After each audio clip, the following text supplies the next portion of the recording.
Desafortunadamente el video anterior se cortó. Ya lo subí a la plataforma esta. En el minuto uno, a la hora 22 minutos 25 segundos. Entonces, justo chequé para ver dónde me había quedado y pasó lo que no quería, que es subir un otro video que sea un pedacito. Prefería todo junto, pero bueno, en fin. Entonces ahí donde se cortó o sea, se escucha pero no se ve lo que estoy escribiendo porque es los mismos problemas que he tenido ya. Si no es con la aplicación esta, es con el internet, entonces. Pero bueno, lo que estaba explicando es que si alfa es igual a uno, esta relación que está aquí me dice que alfa prima 00 de u más b es alfa prima 00 de u más alfa prima de 00b. Entonces lo que vamos a hacer es calcular quiénes son estas derivadas usando esta ecuación que encontramos aquí. Entonces, si u es 1, 0, que es el E1, y b es el 0, 1, que es el E2, tenemos que u más b es el vector 1, 1. Entonces, f' en 0, 0 de u es f' 0, 0 de 1, 0. Entonces, si sustituyo 1, 0 aquí, me queda 1 por 0 al cuadrado entre 1 al cuadrado más 0 al cuadrado, que es 0 sobre 1, que es 0. Luego f'00 evaluado en b sería f'00 evaluado en el vector 0,1. Y esto me queda 0 por 1 al cuadrado entre 0 al cuadrado más 1 al cuadrado, que es 0 sobre 1, que es 0 también. Y finalmente f'00 evaluado en u más b es igual a f'00 evaluado en 1,1, que me queda 1 más 1 al cuadrado entre 1 al cuadrado más 1 al cuadrado, que es un medio. Entonces, evidentemente un medio es distinto de 0 más 0. Por lo tanto, f'00 no existe en 0, 0. Es decir, f no es diferenciable en 0, 0. Sin embargo, la derivada direccional sí existe. Sin embargo, sí existe. Ahora vamos a ver un segundo ejemplo donde vamos a ver que también no necesariamente es cierto que existen las derivadas en todas las direcciones. Entonces vamos a dar una función f que va de R2 en R, definida como... Ah, bueno, y... Bueno, está bien, ese comentario lo voy a hacer al final. Y f de xy va a ser igual a 1 si el producto de x por y es igual a 0, y va a valer 0 si el producto de x por y es distinto de 0. Entonces lo que iba a comentar acá, bueno, lo voy a comentar al final, sí, mejor. Entonces, si tenemos que... Si tenemos que...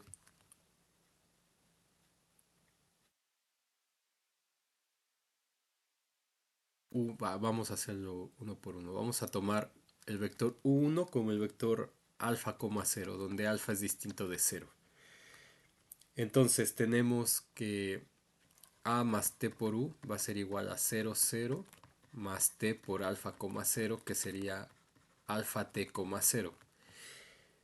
Entonces f de a más de t por u, que sería f de alfa t, 0, el producto de alfa t por 0 es igual a 0. Entonces este es x, este es y. Entonces, x por y es 0, entonces la función vale 1 en este caso. Y f de a, que sería f en 0, 0, x por y es igual a 0 otra vez. 0 por 0 es 0, entonces la función vale 1 ahí. Y entonces de la definición tenemos que la derivada de u de f en 0, 0, que es f', 0, 0 evaluado en el vector u, es f', bueno, es el límite cuando t tiende a 0 de f de a más tu menos f de a sobre t, que sería el límite cuando t tiende a 0 de 1 menos 1 sobre t, que es el límite cuando t tiende a 0 de 0, 0 sobre t es 0, y el límite de 0 es 0. Ahora, si tomamos la otra, si u2 es 0, beta, donde beta es distinto de 0, entonces esta cosa me queda como b de a más tu. En este caso sería f de 0, beta t, haciendo lo mismo que está aquí. Y entonces este por este es igual a 0, me queda igual a 1. Y f de 0, 0, que es f de a, 0 por 0 es 0, entonces me queda igual a 1 también. Entonces, de hecho es simétrica la función en x y y por el producto que tenemos aquí. Entonces lo que tenemos es que de u2, aquí sería u1, perdón, de f00 es f'00 en u2, es el límite cuando t tiende a 0 de f de a más tu menos f de a sobre t, que es el límite cuando t tiende a 0 de 1 menos 1 sobre t, que es el límite cuando t tiende a 0 de 0, que es igual a 0. Entonces las derivadas direccionales a lo largo de los vectores unitarios, que esto lo puedo escribir como alfa por 1, 0, que sería alfa por e1, y esto lo puedo escribir como beta por 0,1, que sería beta por e2. Entonces, a lo largo de las direcciones e1 y e2, que luego vamos a ver que están relacionadas con las derivadas que vamos a llamar derivadas parciales, existen. Sin embargo, si yo tomo un vector que sea u igual componentes u1 y u2, donde u1 y u2 son distintos de 0, entonces, y por cierto, este vector no es 0, porque esta componente no es 0, y este tampoco, entonces se puede aplicar. Recuerden que la definición es para cualquier vector que no sea 0, es decir, para cualquier dirección. Entonces du de f en 0, 0, que sería f', 0, 0 evaluado en u, es el límite cuando t tiende a 0 de f de a más tu menos f de a sobre t. Entonces, en este caso, f de a más tu sería f de 0,0 más t veces u1, u2 me va a quedar como f de t u1, t u2. Entonces, este producto es distinto de 0. Tu1 por tu2 es distinto de 0 porque la u es distinto de 0, la t también. Entonces esto me queda 0 según la definición de la función. Si x por y es 0, entonces la función vale 1. Perdón, me equivoqué. La función vale 1.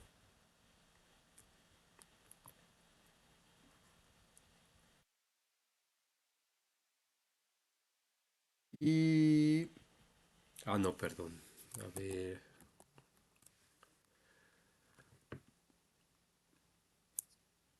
Perdón.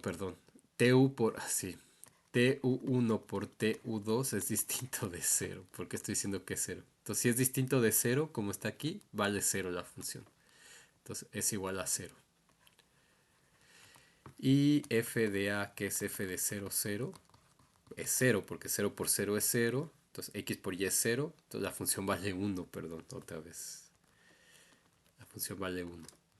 Entonces, esto es igual al límite cuando t tiende a 0 de 0 menos 1 sobre t, que es el límite cuando t tiende a 0 de menos 1 sobre t, y este límite no existe, como demostraron en cálculo 1.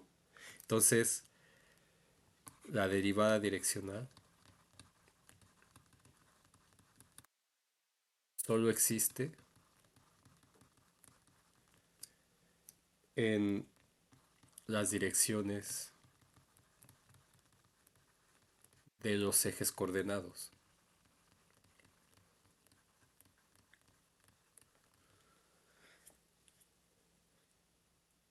Entonces lo que tenemos es esto así. Tenemos que la derivada direccional solo existe en esta dirección y en esta dirección únicamente. En todas estas En las demás no existe. Bueno, y evidentemente en las negativas, o sea, en direcciones de los ejes coordenados, hacia acá o hacia acá o hacia acá o hacia abajo. Y aquí lo que tenemos nosotros es una función que va de R2 en R. Entonces,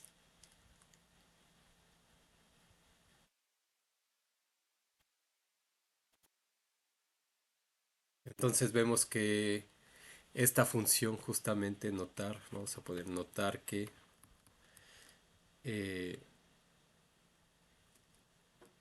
f no es continua en ambos casos. No es continua. Entonces, si no es continua, entonces o sea, f no es continua en cero cero. Y como no es continua en cero cero, eso implica que no es diferenciable.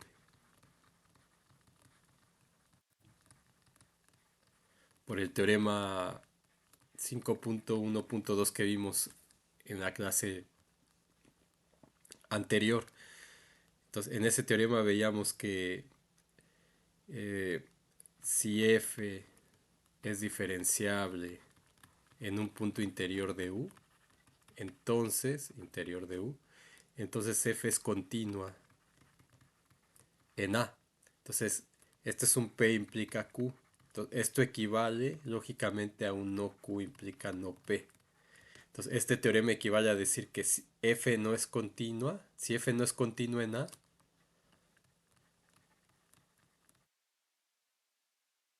entonces, eso implica que f no es diferenciable en A. Entonces, demostrando que la f no es continua, digo, se ve, pero si ustedes van a usar ese hecho en la tarea, tienen que demostrar que esta función no es continua y luego aplicar el teorema. O hacerlo así como lo hicimos directamente también. Entonces, no es diferenciable. Ahora, vamos a ver la interpretación geométrica, ahora sí.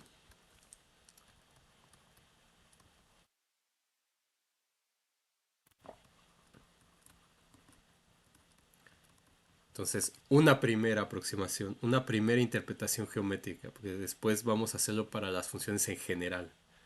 Y es donde va a entrar ese concepto del push forward o que es que manda vectores tangentes en vectores tangentes. Entonces recordemos que un vector tangente, lo que vimos en la parte uno, un vector tangente BP, ¿se acuerdan? A Rn, es decir, pertenece al espacio tangente Rn. ¿Se acuerdan que tenían, por ejemplo, R2? Y lo que habíamos visto es que en cada punto de R2 yo tengo una copia del mismo R2. Entonces, en cada punto de R2 yo tengo un espacio tangente. Y ese espacio tangente resulta que es isomorfo a R2, lo que me permite hablar de vectores y puntos indistintamente en el plano Rn en general. Entonces, y a estas cositas le habíamos llamado, a los elementos del espacio tangente les habíamos llamado B sub P porque habíamos visto que no es lo mismo aplicar una fuerza, por ejemplo, en un cuerpo rígido en la parte de arriba que en la parte de abajo. Por ejemplo, en un trompo. Entonces, no es lo mismo si le aplicamos fuerza aquí que si se la aplicamos aquí abajo, aunque sea la misma. Entonces, depende qué punto es donde está anclado el vector, el efecto va a ser diferente. Entonces, todo eso lo discutimos al principio. Entonces, a cada vector tangente, si yo estoy, ahora me voy a poner en Rn. Entonces, a cada vector tangente yo tengo un punto de Rn y tengo un vector tangente Bp. Entonces, recuerden que esta vez la parte vectorial de este P es el punto inicial de ese vector. Entonces, este sería el B sub P, sería este vectorcito anclado aquí. Entonces, a ese vector yo le puedo asociar una recta. Le puedo asociar una recta. Entonces le puedo asociar, puedo decir que tengo una función que va de t a Rn, una función L, como se denota las rectas, no confundir con la transformación lineal. Entonces, de acuerdo, es como las palabras que tienen muchos significados y dependiendo el contexto significan una cosa u otra. Lo mismo con las notaciones aquí. Entonces, esta L es una función. Entonces tengo una recta asociada a este vector tangente dada como una función que va de R a Rn. Entonces a cada elemento t de R le asocia un L de t, que es un vector nRn que tiene n componentes. Y esta L de t es la recta que tiene como dirección este vector tangente, es decir, la recta P más t veces la parte vectorial B. Entonces al punto P, si aquí está el origen, el punto P lo veo como un vector, el punto B de P lo veo como un vector. Entonces esta recta justamente es B el P más T veces el vector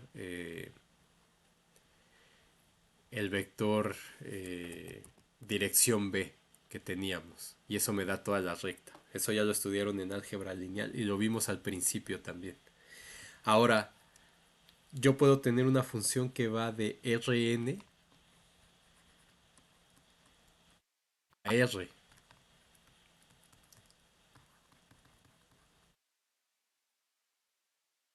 De Rn a R.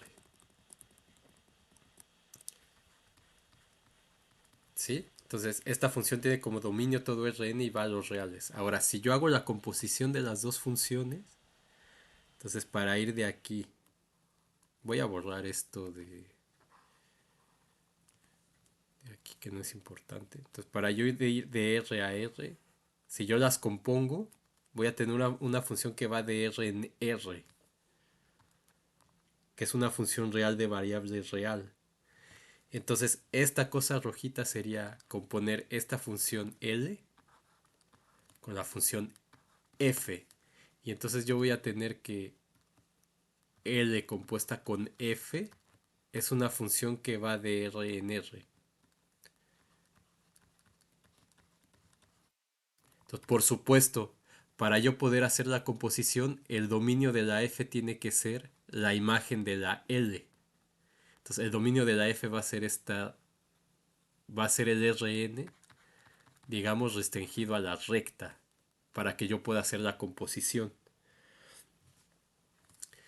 Entonces, esta forma, este punto de vista como estoy haciendo las cosas aquí va a ser muy útil cuando ustedes empiecen a hacer cosas más avanzadas en geometría riemanniana, topología diferencial, etcétera. Entonces, en vez de hacer como están acostumbrados de la otra forma, hay que componer así con diagramas, como lo tenemos aquí. Entonces, la derivada de esta función en el tiempo, en el parámetro t igual a cero, perdón, que no es el tiempo, en el parámetro t igual a cero va a dar la razón inicial de cambio de f a medida que el punto P se mueve en la dirección de B. Entonces, así como yo lo tengo aquí, geométricamente no se entiende lo que estoy diciendo, pero, por ejemplo, si pensamos en esta función f de Rn en R, es una hipersuperficie que está encajada en Rn. Entonces, esta es una generalización de lo que vieron en geometría analítica. En geometría analítica ustedes vieron estas funciones que van de R3 en R. Por ejemplo, la esfera f de x, y, z es x cuadrada más y cuadrada más z cuadrada, por ejemplo. Entonces, esta es una superficie que vive en cuatro dimensiones y un corte de esa superficie que sería una esfera de cuatro dimensiones. O una otra cosa, pero no una esfera necesariamente. Pero entonces si yo tomo esta f como una constante, entonces lo que yo tengo es x cuadrada más y cuadrada más z cuadrada igual a un a cuadrada. Y eso me da una esfera. Una esfera que está metida en R3. Entonces, en realidad lo que tenemos que usar es, bueno, eso no hace para explicar eso. Entonces, si yo tengo una función que va de R2, por ejemplo, en R, Por ejemplo, f de xy igual a x cuadrada más y cuadrada. Entonces, ¿cómo interpretaban esto en geometría? Era, yo pinto mi sistema de coordenadas, el espacio, x, y, z, o lo represento más bien en un plano, que es lo que estamos haciendo, no son tres dimensiones realmente. Entonces, el dominio sería R2, que es este que está aquí, las X y las Y. Entonces, para cada punto X y Y, ese punto X y Y tiene asociado un punto Z. Un punto Z tal que cumple con esta relación. Entonces, esta ecuación la puedo ver como Z igual a X cuadrada más Y cuadrada. Y lo que me da es una superficie en R3. Es irrelevante como sea, pero lo que sabemos es que entonces este tipo de funciones me dan cosas de dos dimensiones que están metidas en tres dimensiones, en el espacio tres dimensional. Entonces, en general yo puedo representar una función que va de U de R2 en R, que sea diferenciable, va a ser como una sábana con esas con las que se tapan en la noche en su cama. Entonces, algo que no tenga picos, que sea suave. Y que sea suave, recuerden que la derivada no se comporta bien cuando hay picos. Por ejemplo, el valor absoluto no es derivable aquí, en el pico. Entonces, esas superficies se van a tomar como derivables, que son suaves. Entonces, eso yo lo puedo representar como una... O sea, si vuelvo a poner el espacio R3,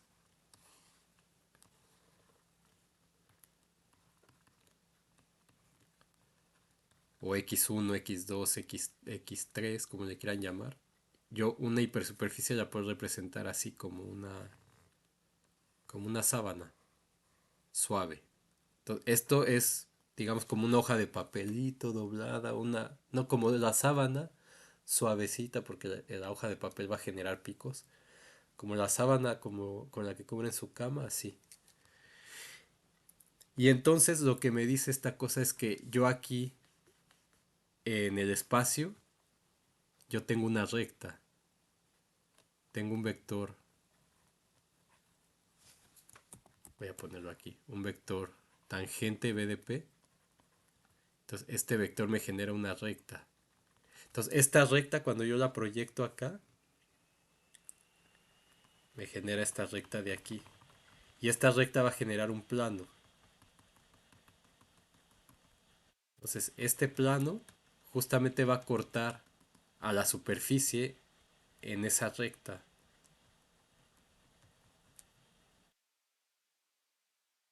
Y entonces lo que va a generar es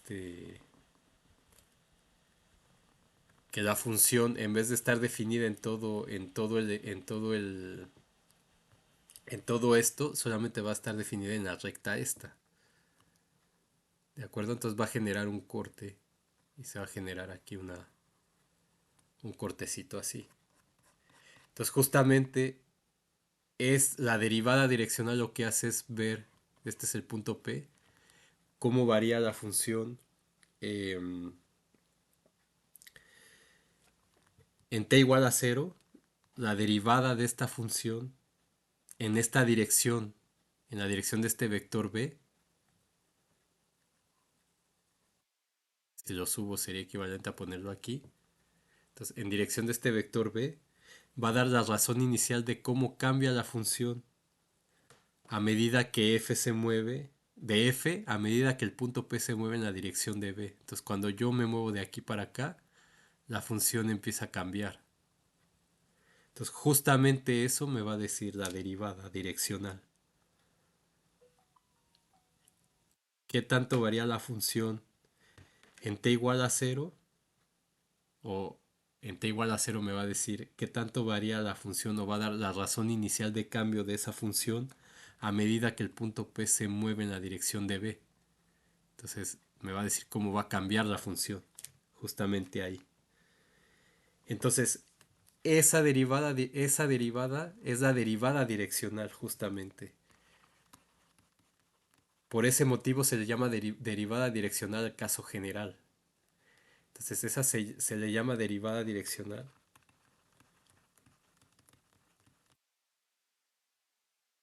de f respecto al vector tangente b de p.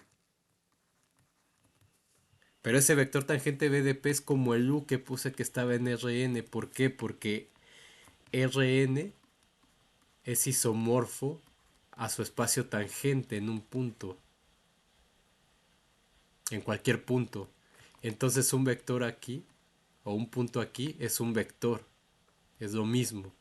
¿Y cómo representábamos los vectores tangentes? Pues decíamos, ah, bueno, es un b en vez de ser u, es un b y ponemos el punto de aplicación. Simplemente es la notación que estamos utilizando porque esta notación justo es la que se generaliza cuando vean el caso de variedades diferenciables. Entonces, si yo tengo esa función ya, esa función f compuesta con L de t, que era la f que tenía aquí, ¿dónde está? No la había escrito.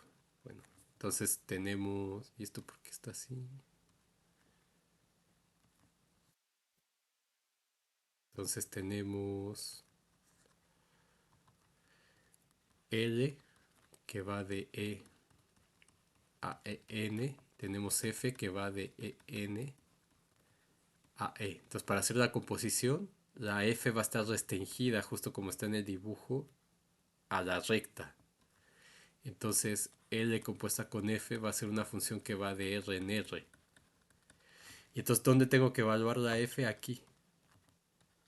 Y eso me va a dar la función f de L de t en t,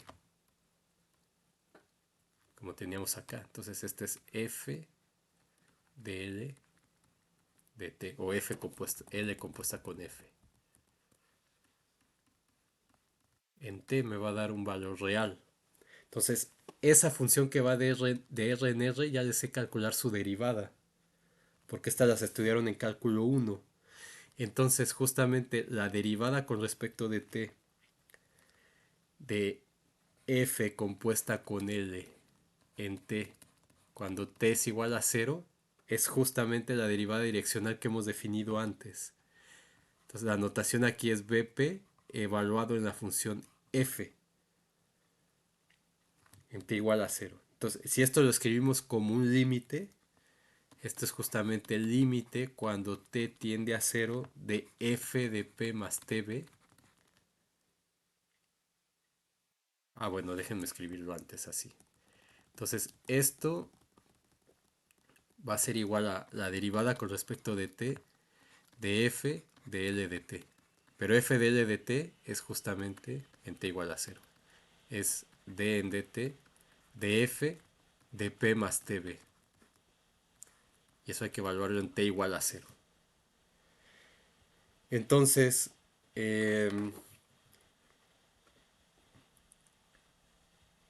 y esto, por definición de cálculo 1, esto que estoy escribiendo aquí es el límite cuando t tiende a 0 de f en p más tb menos f de p entre t, que es la definición de derivada direccional que tenemos. Entonces justamente esta de aquí, ven que teníamos dfu evaluado en el punto A. Entonces con nuestra notación, el punto A es P y el vector U es B. Entonces esta du f en A se convierte en db, esta es una U, db f en el punto P, que es exactamente la misma definición que tenemos de derivada direccional aquí. Entonces todo concuerda.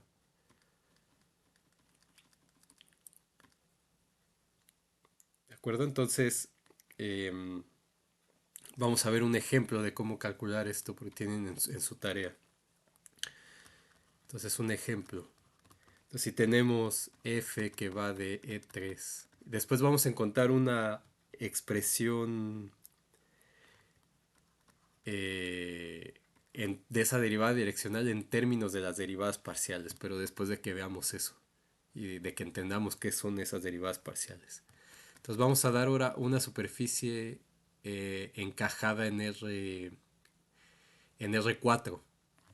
Entonces ahora yo tengo como mi dominio XYZ y luego en la cuarta dimensión se ve la superficie que yo tengo.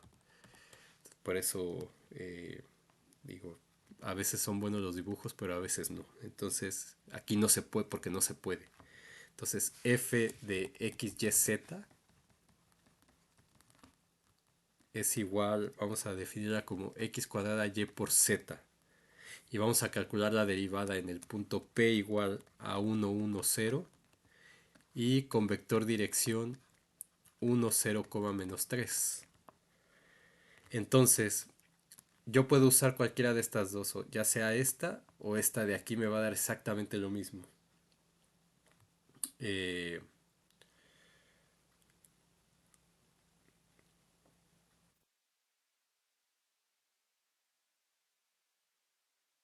entonces, yo tengo que f, bueno, voy a poner aquí p más t veces b, que es la recta, es 1, 1, 0 más t veces 1, 0 menos 3. Y esto me va a quedar igual a 1 más t, 1, menos 3t.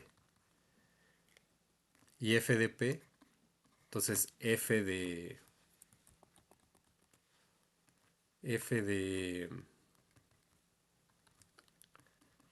p más tb va a ser igual a f de 1 más t, 1, menos 3t.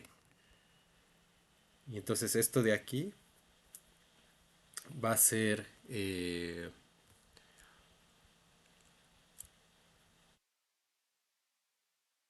1 más t al cuadrado por 1 por menos 3t. Entonces esto es igual a menos 3t por 1 más t al cuadrado. ¿Y f de p quién es? F de p es f de 1, 1, 0. Entonces me va a quedar 1 al cuadrado por 1 por 0. Esto va a ser igual a 0. Entonces si lo uso con la definición esta, con el límite, entonces db f en p va a ser igual al límite cuando t tiende a 0 de f de p más tb menos f de p sobre t. Este límite sería el límite cuando t tiende a 0 de menos 3t por 1 más t al cuadrado menos 0 sobre t. Y esto va a ser el límite cuando t tiende a 0 de menos 3 por 1 más t al cuadrado. Entonces en t igual a 0 esto me queda igual a menos 3. Y entonces lo que dice esto es que esto dice que la función f es inicialmente decreciente cuando p se mueve en la dirección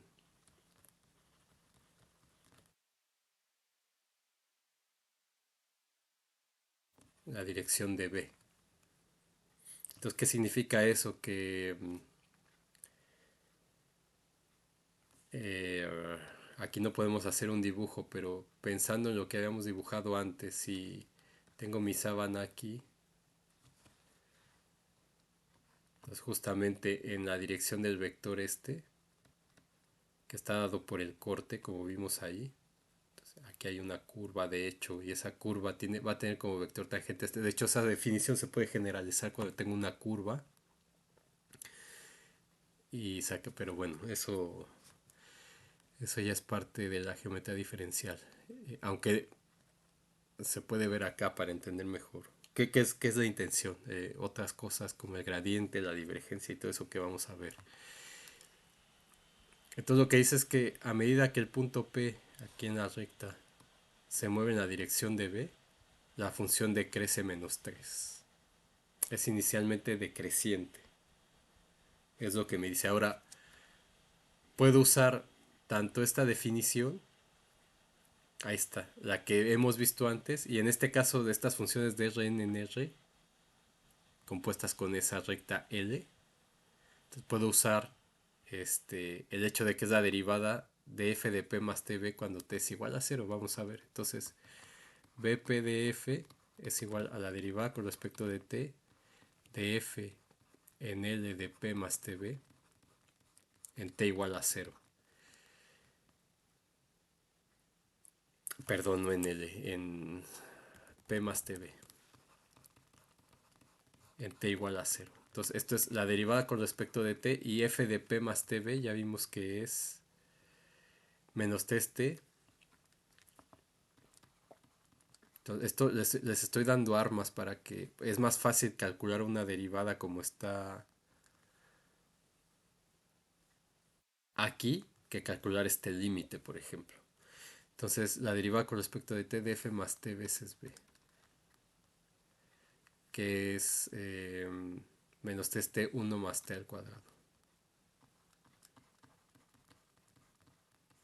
Y luego al final evalúo en t igual a cero. Entonces esto es igual. La derivada de esto con respecto de t.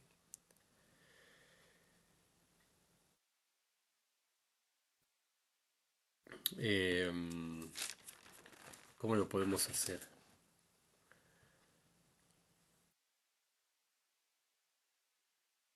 Bueno, ya. Sería la primera. Vamos a menos t es t por la derivada de este que es 2 por 1 más t.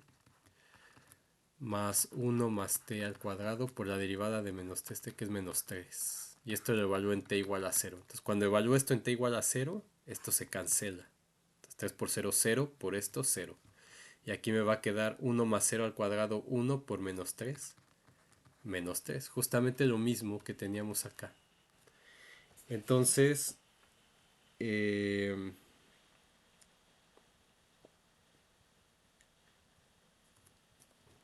entonces con esto podemos definir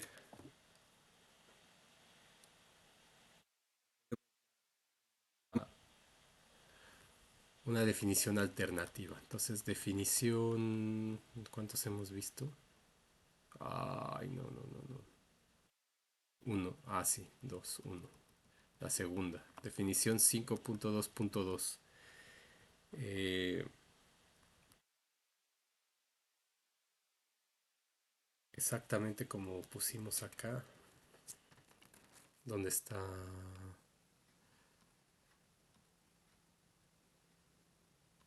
Uf, esta está acá.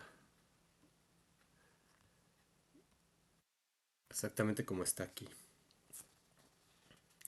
Entonces, vamos a ponerlo así. Eh, mm,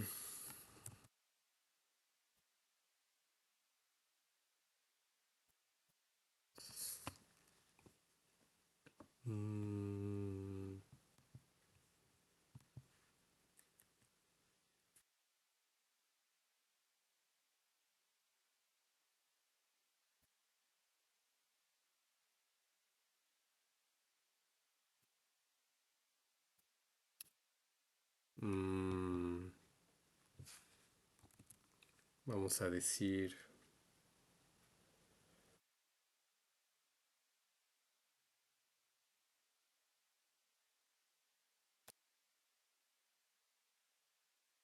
f de u de rn en r es, bueno, y ¿qué le llamamos? P pertenece al interior de u. Y si B pertenece a TP de Rn con B distinto de cero, fijo, entonces el número BPF igual a la derivada con respecto de T de F compuesta con P más TB en T igual a cero es la derivada